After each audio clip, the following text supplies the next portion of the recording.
আপনাদেরকে এটা ঘটনা বলি, এটা কোরআনের না, হাদিসের না। আবার বলছি, মেরাজের এই কথাটা বুঝাবার জন্য একটা ঘটনা বলবো, কোরআনেরও না, হাদিসেরও না, শুধু একটা ঘটনা ইতিহাস থেকে। বুজুর্গদের কাছে এই ধরনের ঘটনা শোনা যায় কাশফে অথবা আশরাফ আলী থানভীর মালফুজাতে আপনারা পাবেন। দুনিয়ার এক মুহূর্ত, দুনিয়ার একটা সেকেন্ড ঊর্ধ্ব জগতের কত বছরের সমান? তো একটু আগেই বললাম 27 বছর। কত বছর বলেন না? এক মুহূর্ত কত বছর? 27 বছর।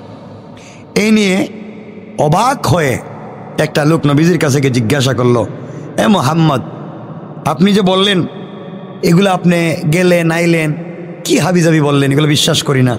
আপনি মেরাজে গেছেন, গেলেন আসলেন, সব দেখলেন, এক মুহূর্তে সম্ভব?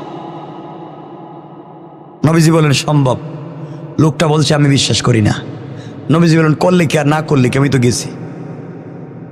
সুবহানাল্লাহ নাই। লোকটা বাড়িতে চলে যাচ্ছে, যাওয়ার সময় বাজার থেকে একটা মাছ কিনছে। কি কিনছে বলেন না? মাছ কিনছে। মাছটা স্ত্রীর সামনে দিয়ে বলছে, তুমি মাছটা তাড়াতাড়ি রান্না করো, ভালো করে রান্না করো, ভুনা করো, আমি গোসল করে আসতেছি নদী থেকে, আসলে আমরা একসাথে খাব। এই বলে আল্লাহর এই বান্দা বাজার থেকে মাছ কিনে বাড়িতে নিয়ে স্ত্রীর কাছে দিয়ে বলছে, স্ত্রী তুমি মাছটা রান্না করো, কাটো, আমি গোসল করে আসতেছি। এই বলে লুঙ্গি হাতে নিয়ে, কাপড় হাতে নিয়ে নদীর পাড়ে রেখে সে নদীতে ডুব দিল গোসল করবার জন্যে। ডুব দিয়ে উঠে দেখে অন্য এক দুনিয়া চলে এসেছে। নদী থেকে ডুব দিয়ে উঠে দেখে অন্য দুনিয়া চলে এসেছে। সে এক বিশ্ব সুন্দরী যুবতী, মেয়ের মতো দেখা যায়। কি তারে ডুব দিলাম, আইলাম কই? ডুব থেকে উঠে দেখে আরেক দুনিয়া, আরেক জগৎ। নিজে আর পুরুষ না, এখন দেখা যায় সুন্দরী যুবতী নারী রাজকন্যায় পরিণত হয়েছে। নতুন দেশে নতুন জায়গায় রাস্তা খুঁজে পায় না, লজ্জায় এদিক সেদিক দৌড়াদৌড়ি করতেছে। এমন সময় একজন রাজপুত্র এখান দিয়ে শিকারে যাচ্ছিলেন। তিনি যাওয়ার পথে একজন সুন্দরী, বিশ্ব সুন্দরী যুবতীকে আশ্রয়হীনা দেখতে পেয়ে তাকে তিনি ঘোড়ার পিঠে তুললেন, রাজপ্রাসাদে নিয়ে গেলেন। সেখানে গিয়ে তিনি বিশ্ব সুন্দরী মেয়েকে বিয়ে করলেন। রাজপুত্রের সাথে বিয়ে হলো। 27 বছর ঘর সংসার করলেন, অনেকগুলো সন্তান হলো, ছেলেমেয়ের মা হলো। ওইটা ছেলেমেয়ের মা হওয়ার পরে দীর্ঘদিন ঘর সংসার করলেন। একদিন তিনি বললেন, কর্ম করবার পরে, কর্ম শেষ করবার পরে নদীতে গেলেন গোসল করতে। নদীতে গিয়ে ডুব দিছে। ডুব দিয়ে উঠে দেখে আবার আগের জায়গায় লুঙ্গি রাখা। সুবহানাল্লাহ নাই। ও কি তার ঘটনা? কি তা আগে গেলাম কই? গেলাম, বাচ্চা হইল, মহিলা হইলাম, রাজকুমারী হইলাম, কত কিছু হইলাম। এখন দেখি আবার কি আগের জায়গায়, বুঝতেছি না। লজ্জায় বেচারা ওইটা কাপড়টা পইরা বাড়িতে গেছে। দৌড় গিয়া দেখে বউ এখনো মাছ কাটতেছে। কি তারে তুই দেখি এখনো মাছ কাটস, ব্যাপার কি তা? কই আপনি তো এই মাত্র দিয়া গেলেন, এত তাড়াতাড়ি গোসল শেষ হইল কেমনে? হে চিন্তা করে এতগুলো বাচ্চার মা হইলাম। চিন্তা করেন না, এতগুলা বাচ্চার মা হইলাম, আর হে দেখি এখনো কয় আমি এইমাত্র আইলাম। ব্যাপার কি? কয় তুই বুঝলি না আমার কত ঘটনা ঘটলো, কত কিছু কইরে আইলাম, তুই দেখি এখনো মাছ কাটতেছিস। আপনি কি উল্টাপাল্টা বলতেছেন? আপনি এগুলা মাছ কাটতেছি মানে এই যে মাছ তো এই মাত্র দিয়া গেলেন, মাত্র কাটা শুরু করছি মাত্র। সে চিন্তায় পড়ে গেল, তাইলে আমি যদি এই কাজ হইতে পারে, নিশ্চয় মুহাম্মদের এই কথারে অস্বীকার করার কারণে আল্লাহ তাআলা আমাকে ঘুরাইয়া, আমাকে দেখাইয়া বুঝাইয়া দিতেছেন আসলে ঘটনা সত্য। দেরি না করে সেও রসুলের কাছে দৌড় দিল আর বলো, ইয়া রাসূলুল্লাহ, আপনি সত্য, মেরাজ সত্য, আপনি আমারে কালিমা পড়াইয়া মুসলমান বানাইয়া। তাইলে মেরাজ সত্য না মিথ্যা? সবাই বলেন। মেরাজ আমাদেরকে অনেক কিছু শিক্ষা দিয়েছে। যিনি স্রষ্টা এবং সৃষ্টি যার নিয়ন্ত্রণে রয়েছে, তার ইচ্ছা ছাড়া কোনো মানুষ এরূপ ভ্রমণ করতে পারে না এটাই এখান থেকে বুঝতে পারলাম। কথা বলেন না কেন? তিনি যে মানুষটিকে ভ্রমণ করালেন, সেই মানুষটি যে নবী এবং আল্লাহর প্রিয়, এতেও কোনো সন্দেহ? বলেন সন্দেহ? সন্দেহ? এতক্ষণ তো বুঝছেন। সুতরাং আল্লাহ রব্বুল ইজ্জত ওয়াল জালাল বুঝাতে চাইলেন, আমি আমার রাসূলকে একমাত্র কেবলমাত্র সান্ত্বনা দেওয়ার জন্যে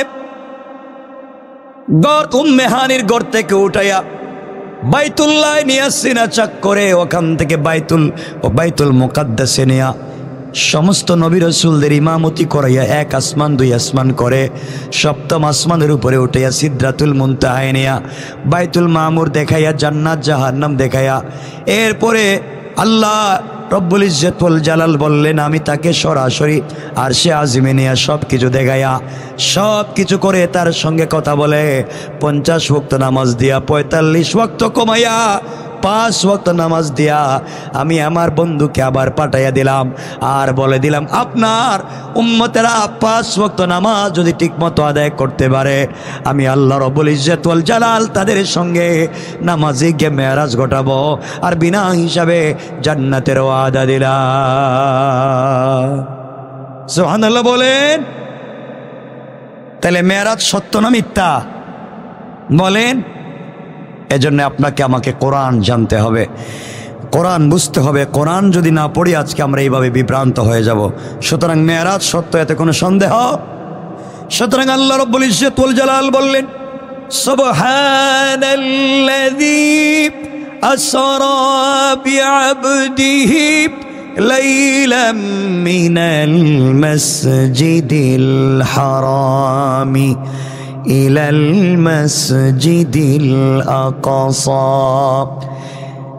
المسجد الأقصى الذي باركنا حوله لنريه من آياتنا إنه هو السميع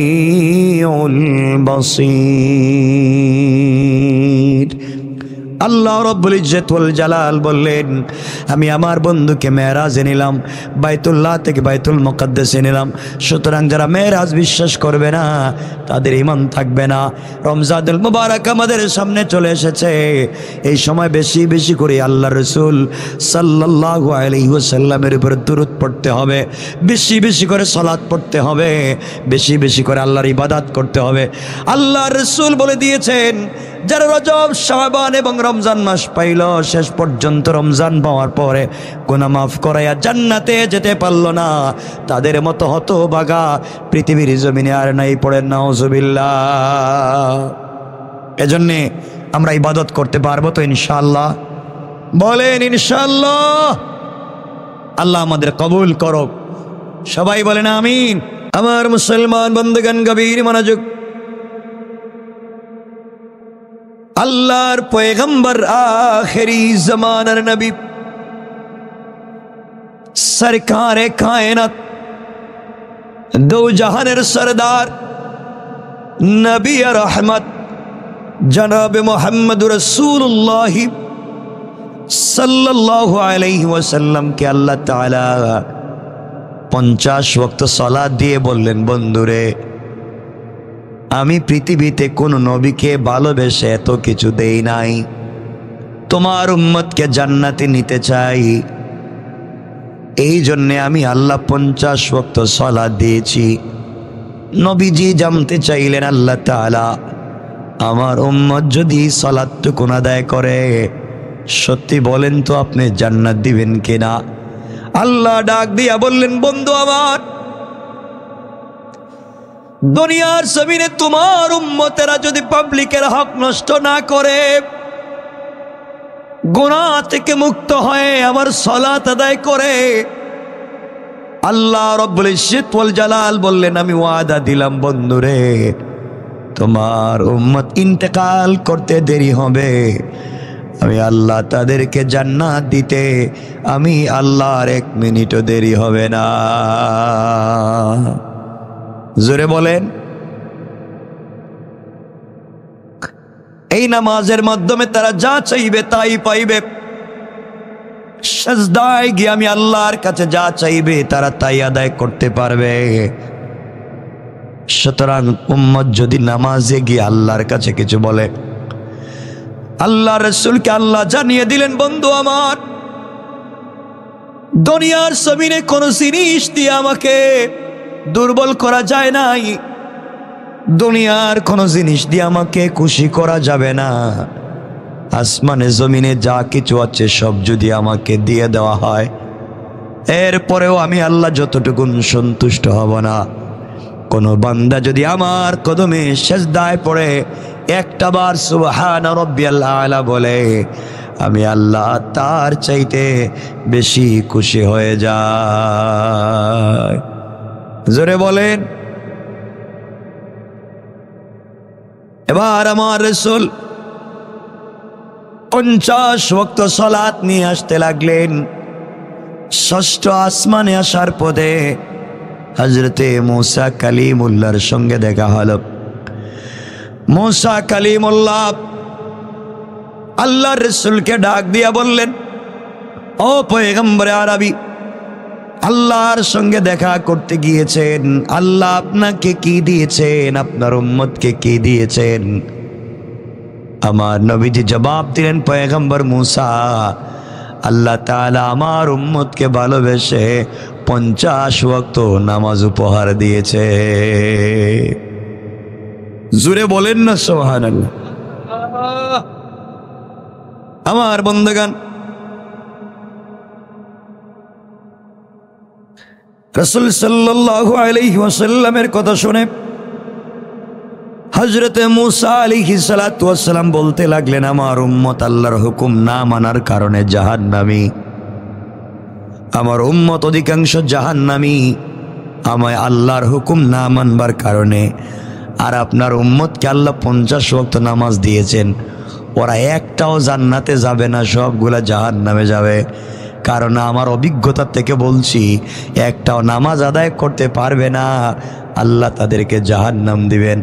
আমার নবী উম্মতের কত দয়ালু, আমার নবী উম্মতের কত মায়ার ভালোবাসা।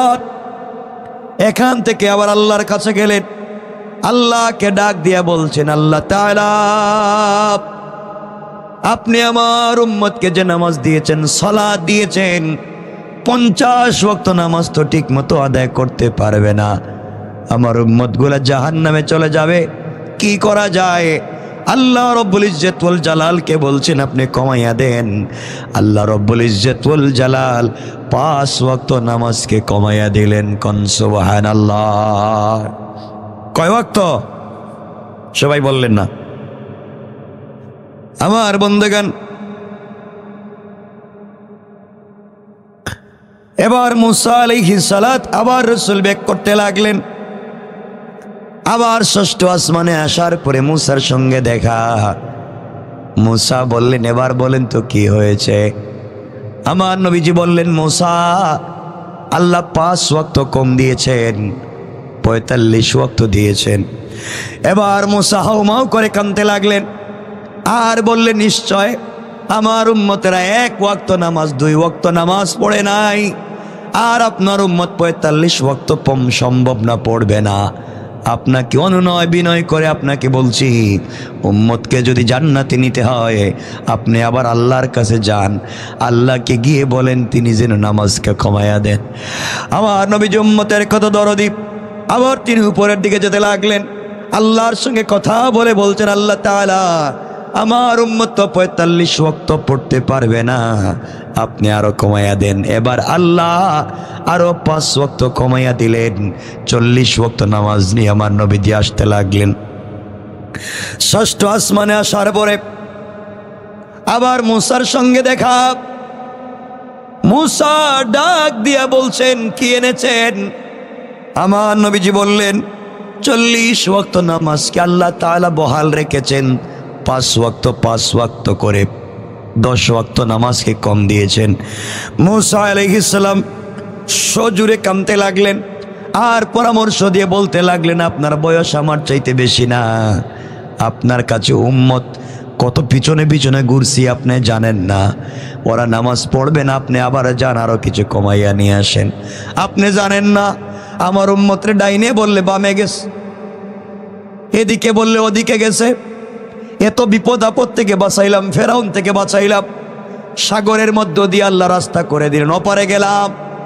এরপরে যাওয়ার পরে তাদেরকে 12টা রাস্তা হলো, পানির ব্যবস্থা হলো, এত কিছুর পরেও আমারে তারা মানে নাই, আমার আল্লাহরে তারা মানে নাই। এক ওয়াক্ত নামাজ দিছিলাম, তাও তারা ঠিকমতো পড়লো না। তারা বাছুরের পূজা করতে লাগলো, গরুর বাচ্চা বানিয়ে পূজা করলো। আপনার উম্মত এগুলা পারবে না, আপনি আবার যান আল্লাহরে বুঝাইয়া বলেন, আল্লাহ যেন কম দেয়। আমার নবী আবার যেতে লাগলেন। আমার নবী যাওয়ার পরে আল্লাহকে বললেন, আল্লাহ তাআলা আমার উম্মত মনে হয় 40 ওয়াক্ত নামাজ পড়তে পারবে না, আপনি আরো কমাইয়া দেন। আল্লাহ রব্বুল ইজ্জত ওয়াল জালাল কমাতে লাগলেন, কমাতে কমাতে বললেন, কতটুকুন কমাতে পারি? আল্লাহ রব্বুল ইজ্জত ওয়াল জালাল আরো 5 ওয়াক্ত কমালেন। কত ওয়াক্ত? কথা বলেন, কত রইছে?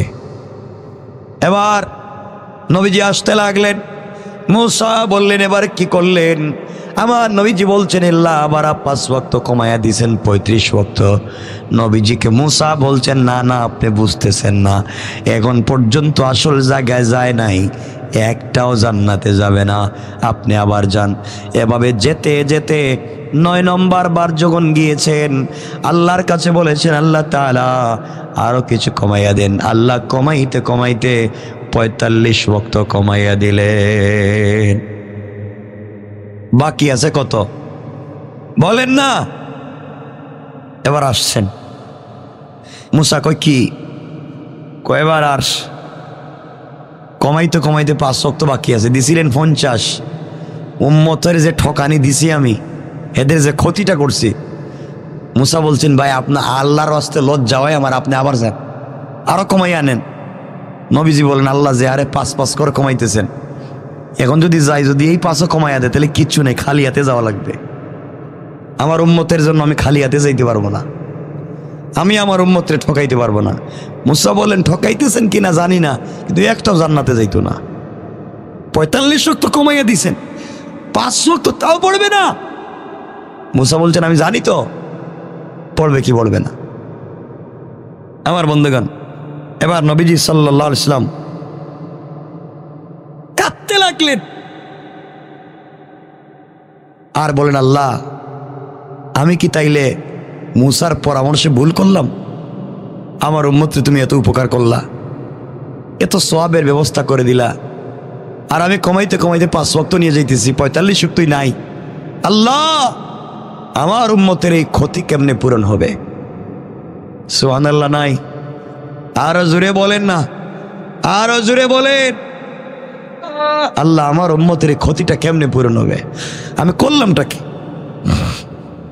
আপনি আমার উম্মতের ক্ষতি পুরাইয়া দেন। আমি তো কমাইয়া ফেললাম, আমার তো 85 টাকা ভালো ছিল, কি দরকার ছিল কমাইবার?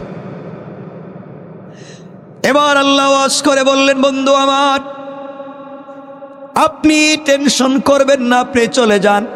5 ওয়াক্ত নামাজ যদি আপনার উম্মতেরা ইহতিমামের সাথে ঠিক মতো 5 ওয়াক্ত নামাজ আদায় করতে পারে, আমি আল্লাহ তাদের আমল নামায় 50 ওয়াক্ত নামাজের সওয়াব দেওয়ার ওয়াদা দিলাম। আল্লাহু আকবার। আমি 50 ওয়াক্তের সওয়াব দিব, আপনি চলে যান। এবার আমার নবীজি আসতে লাগলেন, আল্লাহ রব্বুল ইজ্জত ওয়াল জালালের কাছ থেকে বিদায় নিয়ে আসতে লাগলেন। আমার বন্ধুগণ, এখানে সংক্ষেপ করে কিছু কথা বলে দেই। কিছু লোক তো মেরাজকে বিশ্বাসই করতে চায় না।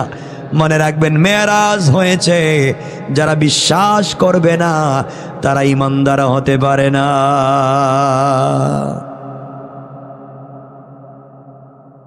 এই যে নবীজি গেলেন, এই যাওয়ার সময়সীমা কত সময় ছিল? কথা কয় না, কত সময়? এটা ভ্রমণের সময় সীমা ছিল সৌরজগৎ বাদ দিলে হিসাবে কম পক্ষে 27 বছরের সমান। সুবহানাল্লাহ বললেন না? নবীজি মক্কা থেকে বাইতুল মুকাদ্দাস, ওখান থেকে মেরাজ, 7 আসমান পাড়ি দিলেন, জান্নাত জাহান্নাম দেখলেন, আল্লাহর সঙ্গে কথা বললেন, আবার আসলেন, মুসার সঙ্গে থেকে আবার গেলেন, আবার আসলেন, আবার গেলেন, আবার আসলেন। এত কিছুতে সময় লেগেছে কমপক্ষে 27 বছর। আপনাদের সন্দেহ হইতেছে কতদিন? কিন্তু এই 27 বছরে নবীজি অনেক কিছু দেখেছেন, শিখেছেন। এই 27 বছরের মেরাজের কর্মময় জীবন, এটা বহুত লম্বা আলোচনা, এগুলো করলে আমাদের শেষ হওয়ার সুযোগ নেই। না, আমি যেটা বলতে চাই যে নবীজি সাল্লাল্লাহু আলাইহি সাল্লাম হাদিসের বর্ণনা অনুযায়ী দুজকে জাহান্নামে পাপীদের আযাবের ভয়াবহতা দেখলেন। দেখলেন কিভাবে সুদের আযাব হয়, বেবিচারের আযাব হয়, মিথ্যা সাক্ষী দেওয়ার আযাব হয়, মিথ্যা সার্টিফিকেট দেওয়ার আযাব হয়, এতিমের সম্পদ খাইলে কি হয়, অন্যায়ভাবে মানুষের মারলে কি হয়, বোন ভাই ফুফুদের ওয়ারিশ থেকে বঞ্চিত করলে কি হয়, সব কিছু তিনি দেখলেন। মুসলিম না হলে কি শাস্তি হবে, বেপরদা থাকলে কি শাস্তি হবে, পৃথক পৃথকভাবে তিনি দেখলেন। সুবহানাল্লাহ বললেন না? জান্নাতে গেলেন, সবগুলা জান্নাত দেখলেন। হযরত উমরের বাড়ি দেখলেন, আবু বকরের বাড়ি দেখলেন, সব দেখলেন। এখানে সময় লাগে নাই? কথা বলেন না কেন? আশ্চর্যের বিষয় হলো এই 27 বৎসরের সময়সীমা দুনিয়ার হিসাবে একটা মুহূর্ত। সুবহানাল্লাহ নাই? তিনি যে বিছানার থেকে উঠে গিয়েছিলেন, ফিরে এসে দেখেন বিছানা এখনো গরম। না, সুবহানাল্লাহর আস্তে কোন, আরো জোরে বলেন। ঘরের শিকল এখন পর্যন্ত নড়ে, অজুর পানি এখনো গড়িয়ে গড়িয়ে পড়ে। সুবহানাল্লাহ নাই? কারণ দুনিয়ার সময় সূর্যের গতির সাথে মিল রেখে হিসাব করা হয়। দুনিয়ার এদের সময়ের হিসাব করি সৌরজগৎ দিয়ে না, সূর্যের হিসাবে আমরা টাইম হিসাব করি না। কিন্তু আসমানের উপরে সূর্য আছে, কথা বলেন, আছে নাই? দুনিয়ার হিসাব সৌরজগতের সঙ্গে সূর্যের মাধ্যমে হিসাব করি, চন্দ্রের মাধ্যমে হিসাব করি। কিন্তু আসমানের উপরে, 7 আসমানের উপরে বাইতুল মামুরে, বাইতুল মামুর, ওখানে বাইতুল্লাহ, আরশে আসিম, সিদরাতুল মুনতাহা, এখানে সূর্য আসেনি, চন্দ্র আসেনি। কথা বলেন না কেন? সুতরাং দুনিয়ার হিসাব এখানে কাজ করবে না। সেখানকার সময়ের হিসাব দুনিয়ার হিসাবের সাথে মিলে না। দুনিয়ার সময় স্থির, সূর্য আস্তে আস্তে যায়, কিন্তু উপরে সূর্য নাই। নবীজি সাল্লাল্লাহু আলাইহি ওয়াসাল্লাম ফিরে এসে দেখলেন যেখানে যা রেখে গেছেন সবই ঠিক মতো আছে। আজকে বৈজ্ঞানিক গবেষণা এবং যুক্তিতে এই ভ্রমণের সবগুলা সত্যতা প্রকাশিত হয়েছে। কেমনে? নবীজি সাল্লাল্লাহু আলাইহি ওয়াসাল্লাম যে জিনিস দিয়ে গেলেন, আচ্ছা কোন তো আমেরিকায় একটা বোমা আছে, ধরেন কথার কথা, মারবো এখন বাংলাদেশে, সুইচ তাদের হাতে আছে, দিলে আসবেনি? কথা বলেন আগে, কথা বলেন। পৃথিবীর যে কোনো জায়গায় একটা লাইট আছে, ধরেন পৃথিবীর একবার শেষ প্রান্তরে, আপনার কাছে তার রিমোট, এখানে সুইচ দিলেন, লাইট জ্বলবেনি? কথা বলেন না কেন? কয় ঘন্টা লাগবে? হ্যাঁ, আপনি টিপ দিতেই তো লাইট জ্বলে। কেন? এত 1000 মাইল দূরে আপনি এখানে সুইচ দিলেন, ওখানে লাইট জ্বললো কেমনে? এত তাড়াতাড়ি এখানে আলো গেল কেমনে? কথা বলেন। এই যে বিদ্যুতের যে গতি, তার চাইতে আর 1000 গুণ বেশি গতিতে নবীজি গিয়েছে। সুবহানাল্লাহ বললেন না?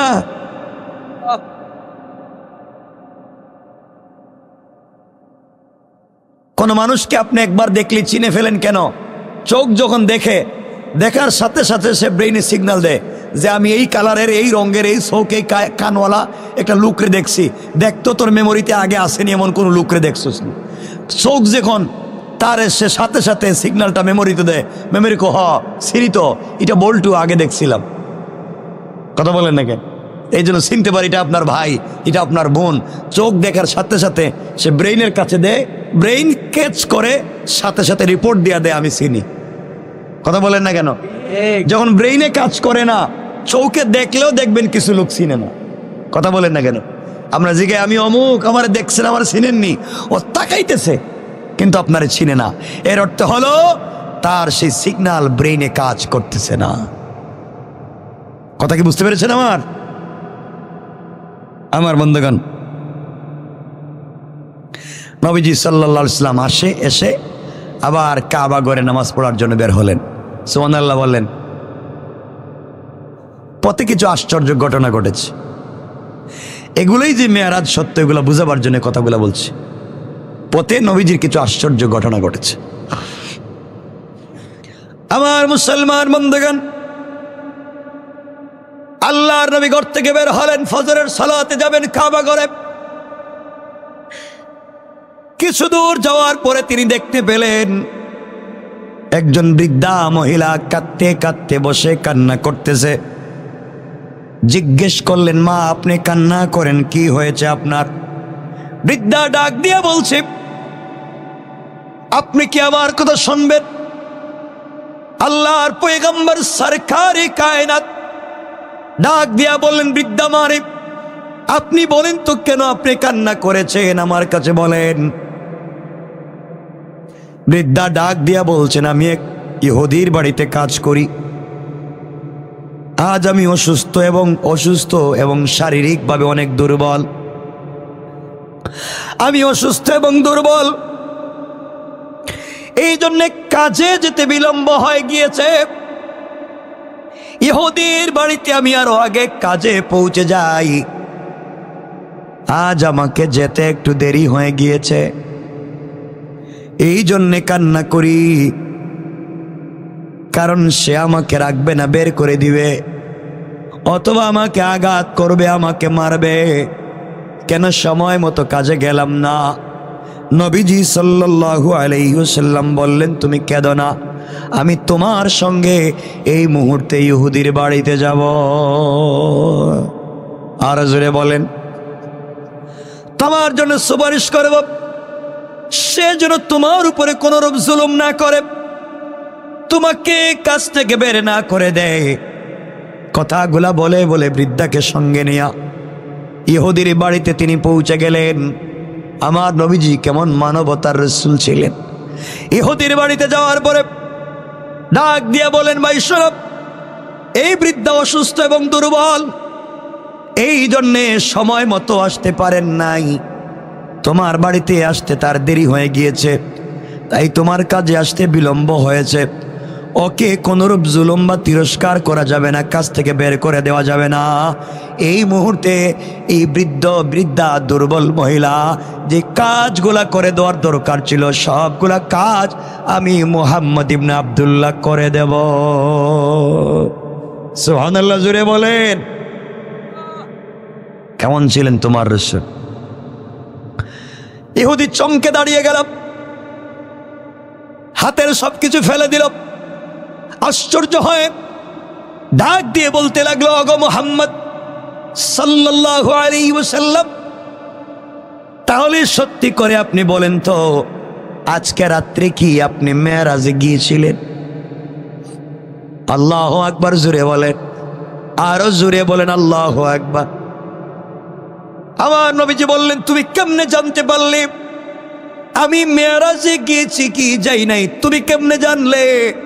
আমি এখন পর্যন্ত পৃথিবীর কোনো মানুষের সঙ্গে কথা পর্যন্ত বলি নাই। আমি তো মসজিদে যাইতেছিলাম, মাত্র আসলাম, বৃদ্ধাকে পাইলাম, তোমার বাড়িতে নিয়ে আসলাম, তুমি কেমনে জানলে? তুমি ইহুদি, তুমি কেমনে জানলে আমি মেরাজে গিয়েছি? ইহুদি ডাক দিয়া বলছে, শোনো, তুমি কিভাবে বললে, আমি কেমনে জানবো না?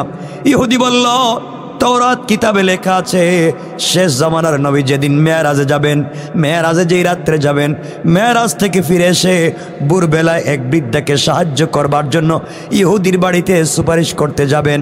আর সেই আখির নবীর আগমন যেদিন ঘটবে, এই দিন থেকে তাওরাতের সবগুলা হিসাব হুকুম মানসুখ রহিত হয়ে যাবে।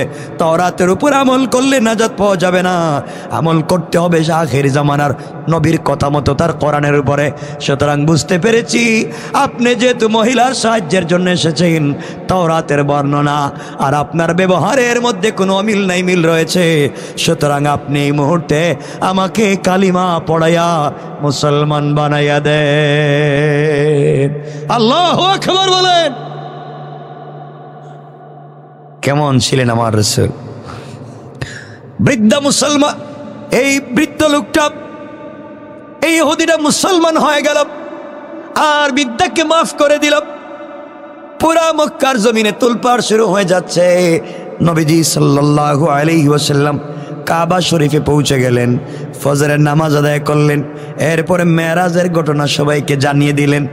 মেরাজে গিয়েছিলাম, কি দেখলেন কি দেখলেন না, কোথায় কি দেখলেন, সব তিনি বলতে লাগলেন।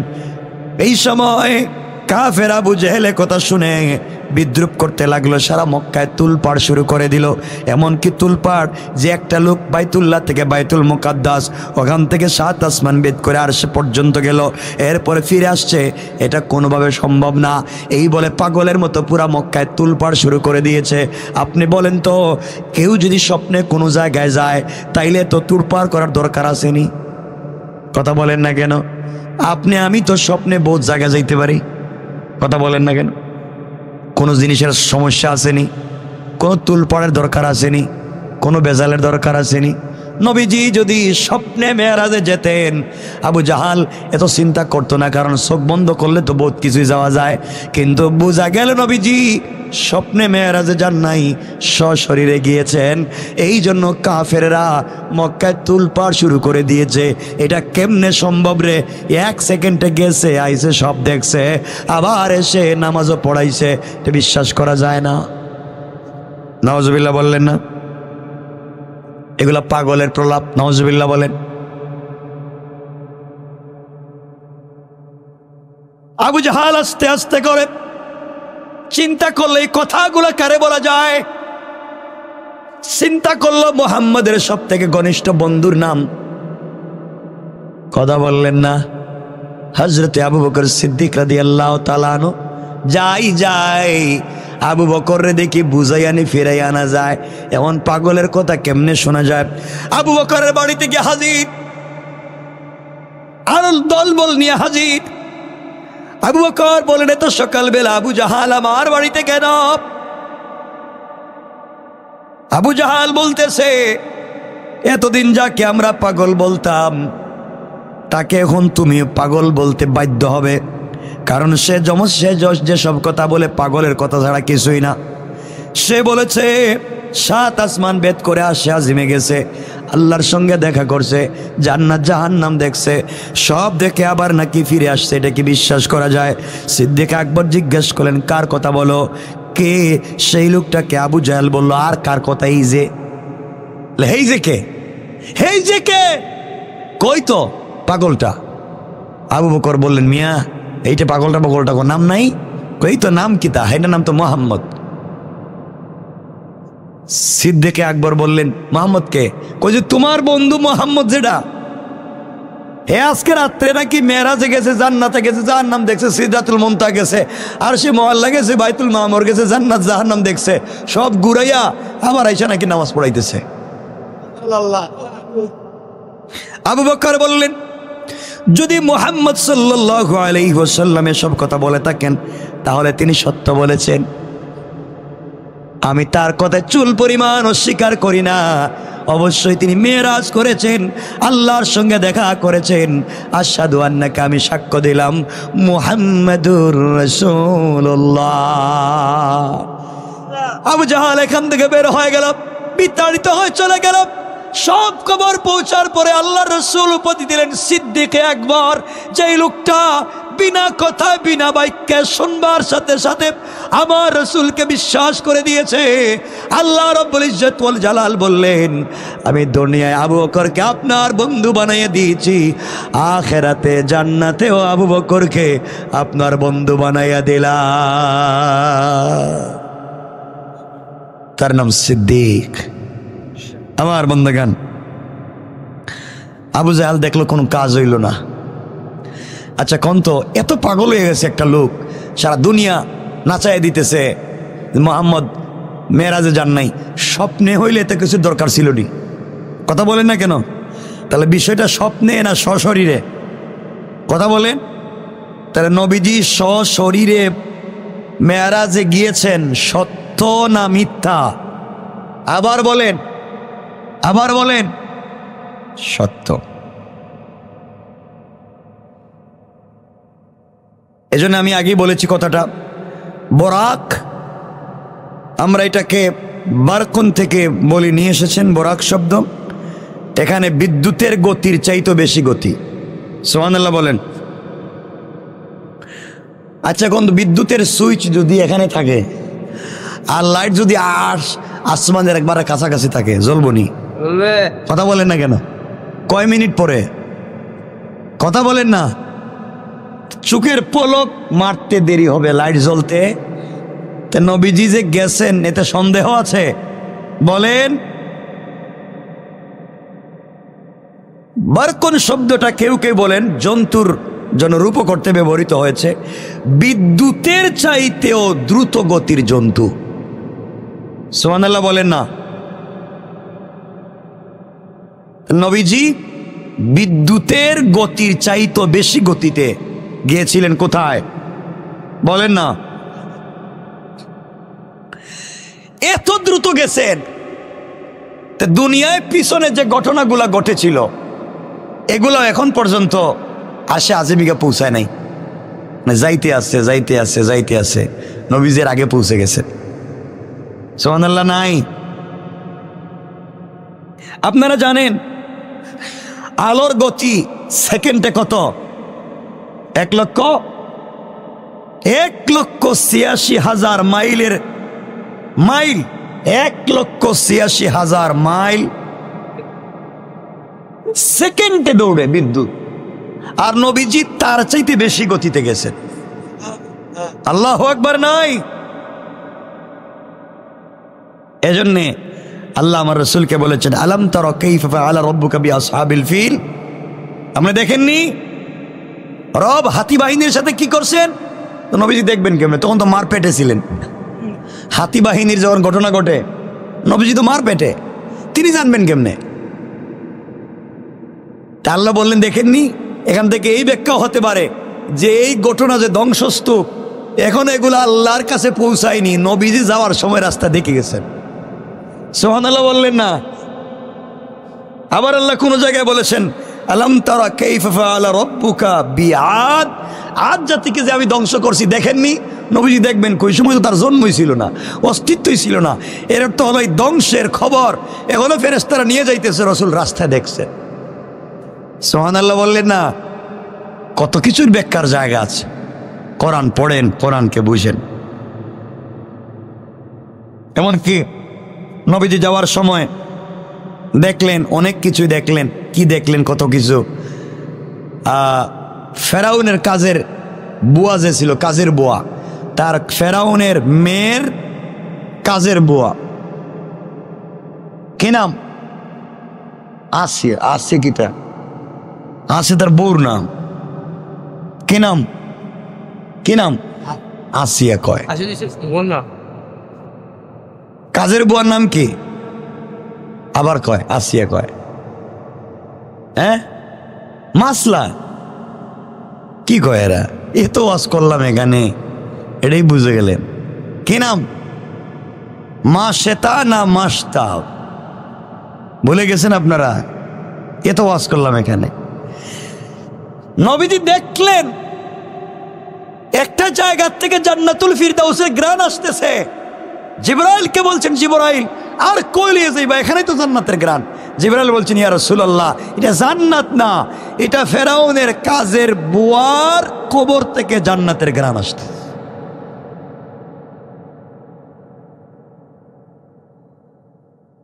আমার বন্ধুগণ, আপনারা এখন হয়তো বিশ্বাস করতে না পারেন যে এত দ্রুত গতিতে কেমনে গেলেন, কারণ উপর তো আর সূর্য নাই, চন্দ্র নাই, এখানকার গতি, এখানকার সিস্টেমই আলাদা। এজন্য কিয়ামতের দিন কেমন হবে, দুনিয়ার দিনের চাইতে কত লম্বা হবে, এটাও আমরা শুনছি না, শুনেন না হিসাব। আপনাদেরকে এটা ঘটনা বলি, এটা কোরআনের না, হাদিসের না। আবার বলছি, মেরাজের এই কথাটা বুঝাবার জন্য একটা ঘটনা বলবো, কোরআনেরও না, হাদিসেরও না, শুধু একটা ঘটনা ইতিহাস থেকে। বুজুর্গদের কাছে এই ধরনের ঘটনা শোনা যায় কাশফে অথবা আশরাফ আলী থানভীর মালফুজাতে আপনারা পাবেন। দুনিয়ার এক মুহূর্ত, দুনিয়ার একটা সেকেন্ড ঊর্ধ্ব জগতের কত বছরের সমান? একটু আগেই বললাম 27 বছর। কত বছর বলেন না? এক মুহূর্ত কত বছর? 27 বছর। এই নিয়ে অবাক হয়ে একটা লোক নবীজির কাছে গিয়ে জিজ্ঞাসা করলো, এ মুহাম্মদ, আপনি যে বললেন এগুলো আপনি গেলেন আইলেন, কি হাবিজাবি বললেন, এগুলো বিশ্বাস করি না। আপনি মেরাজে গেছেন, গেলেন আসলেন, সব দেখলেন, এক মুহূর্তে সম্ভব?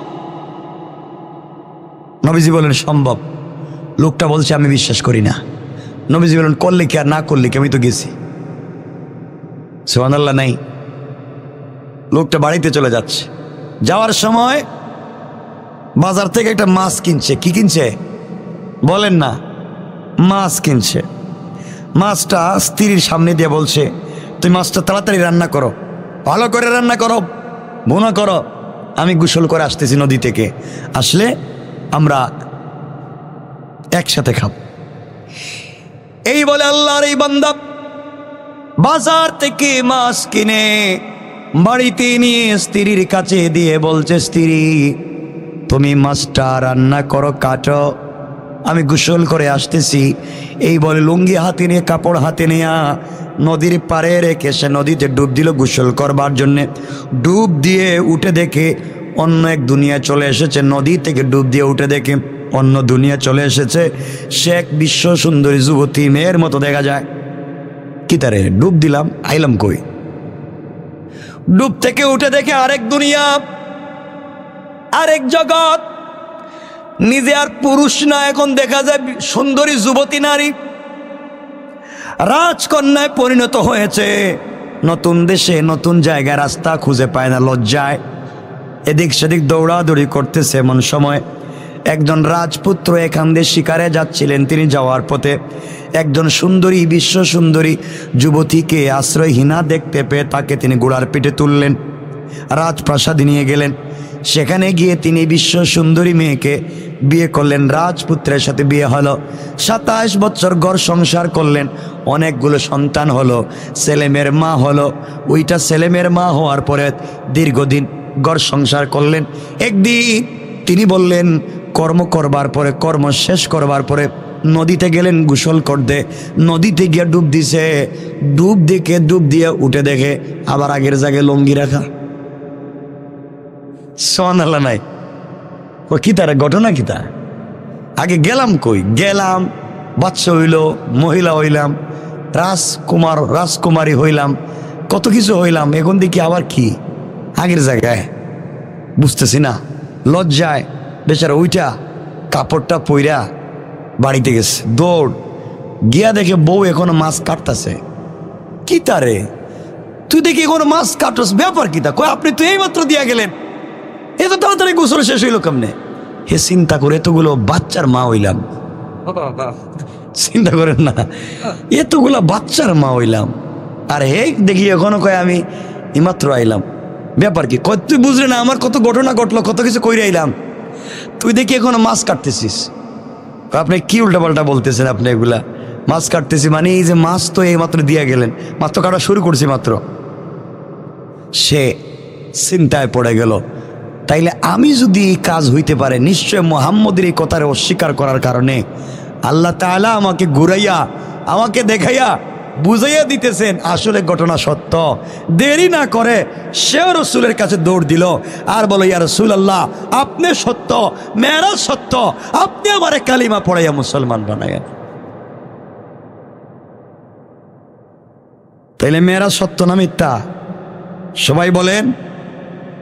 মেরাজ আমাদেরকে অনেক কিছু শিক্ষা দিয়েছে। যিনি স্রষ্টা এবং সৃষ্টি যার নিয়ন্ত্রণে রয়েছে, তার ইচ্ছা ছাড়া কোনো মানুষ এরূপ ভ্রমণ করতে পারে না, এটাই এখান থেকে বুঝতে পারলাম। কথা বলেন না কেন? তিনি যে মানুষটিকে এরূপ ভ্রমণ করালেন, সেই মানুষটি যে নবী এবং আল্লাহর প্রিয়, এতেও কোনো সন্দেহ? বলেন সন্দেহ? সন্দেহ। এতক্ষণ তো বুঝছেন। সুতরাং আল্লাহ রব্বুল ইজ্জত ওয়াল জালাল বুঝাতে চাইলেন, আমি আমার রাসূলকে একমাত্র কেবলমাত্র সান্ত্বনা দেওয়ার জন্যে উম্মে হানির ঘর থেকে উঠাইয়া বাইতুল্লাহ নিয়ে সিনা চাক করে ওখান থেকে বাইতুল মুকাদ্দাসে নিয়া সমস্ত নবী রাসূলদের ইমামতি করাইয়া এক আসমান দুই আসমান করে সপ্তম আসমানের উপরে উঠাইয়া সিদরাতুল মুনতাহায় নিয়া বাইতুল মামুর দেখাইয়া জান্নাত জাহান্নাম দেখাইয়া এরপরে আল্লাহ রব্বুল ইজ্জত ওয়াল জালাল বললেন, আমি তাকে সরাসরি আরশে আজিমে নিয়ে সব কিছু দেখাইয়া সব কিছু করে তার সঙ্গে কথা বলে 50 ওয়াক্ত নামাজ দিয়া 45 ওয়াক্ত কমাইয়া 5 ওয়াক্ত নামাজ দিয়া আমি আমার বন্ধুকে আবার পাঠাইয়া দিলাম আর বলে দিলাম, আপনার উম্মতেরা 5 ওয়াক্ত নামাজ যদি ঠিকমতো আদায় করতে পারে, আমি আল্লাহ রব্বুল ইজ্জত ওয়াল জালাল তাদের সঙ্গে নামাজে গিয়ে মেরাজ ঘটাবো আর বিনা হিসাবে জান্নাতের ওয়াদা দিলাম। সুবহানাল্লাহ বলেন। তাহলে মেরাজ সত্য না মিথ্যা? বলেন। এজন্য আপনাকে আমাকে কোরআন জানতে হবে, কোরআন বুঝতে হবে। কোরআন যদি না পড়ি আজকে আমরা এইভাবে বিভ্রান্ত হয়ে যাব। সুতরাং মেরাজ সত্য, এতে কোনো সন্দেহ? সুতরাং আল্লাহ রাব্বুল ইজ্জত ওয়াল জালাল বললেন, সুবহানাল্লাযী আসরা বিআবদিহি লাইলাম মিনাল মাসজিদিল হারামি إلى المسجد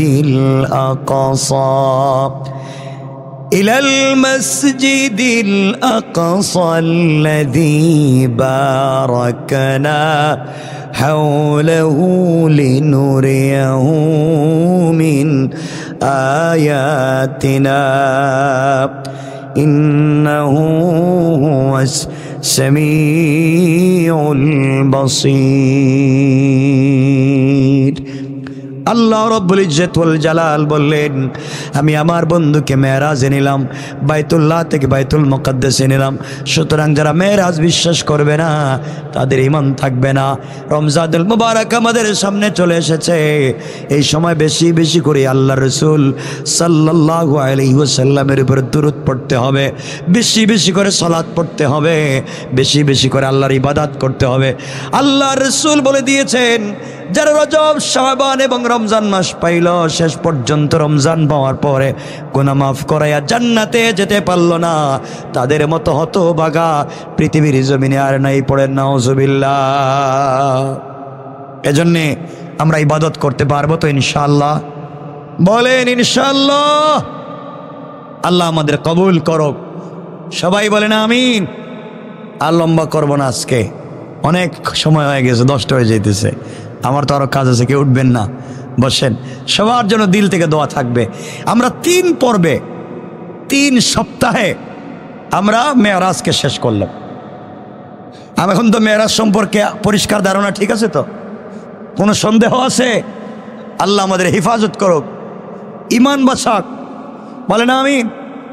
রমজানের কদর করবেন। আমি চেষ্টা করবো আগামী জুমা থেকে রমজানের ধারাবাহিক কিছু আলোচনা নিয়ে আসা। রমজানটা কেন, রমজানে আমাদের কল্যাণ কি, এইটা নিয়ে একটা ধারাবাহিক আলোচনা নিয়ে আসতে।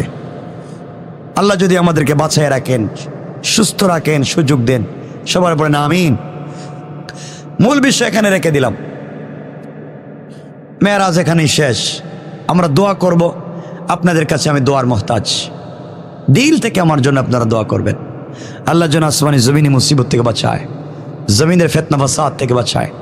আমিও আপনাদের জন্য মন খুলে দোয়া কর। মনে রাখবেন, আজকে শাবানের প্রথম জুমা বার শেষ হয়ে রাত্র চলে যাচ্ছে।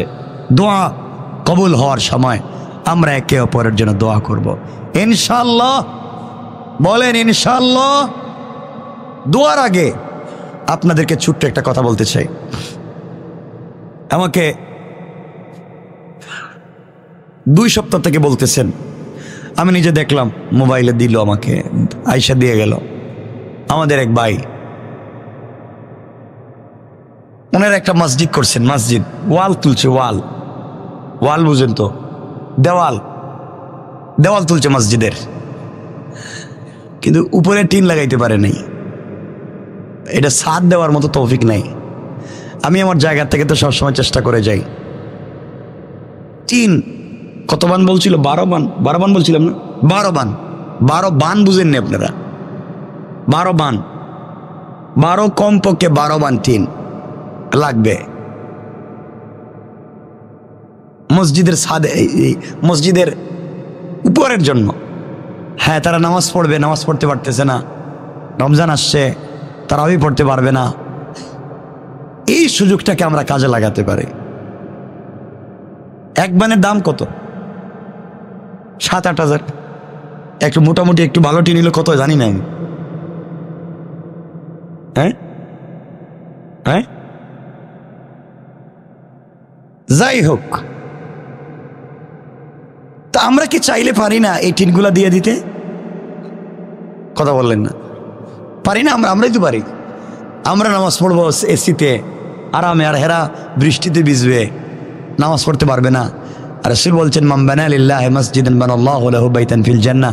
কেউ যদি মসজিদে একটা ইটের টুকরা দেয়, মানে কেউ যদি মসজিদে 5 টাকা পরিমাণ, 1 টাকা পরিমাণ কোনো জিনিস দান করে, আল্লাহ তার জন্য জান্নাতে 6600 তলা বিল্ডিং বানাইয়া দিবেন।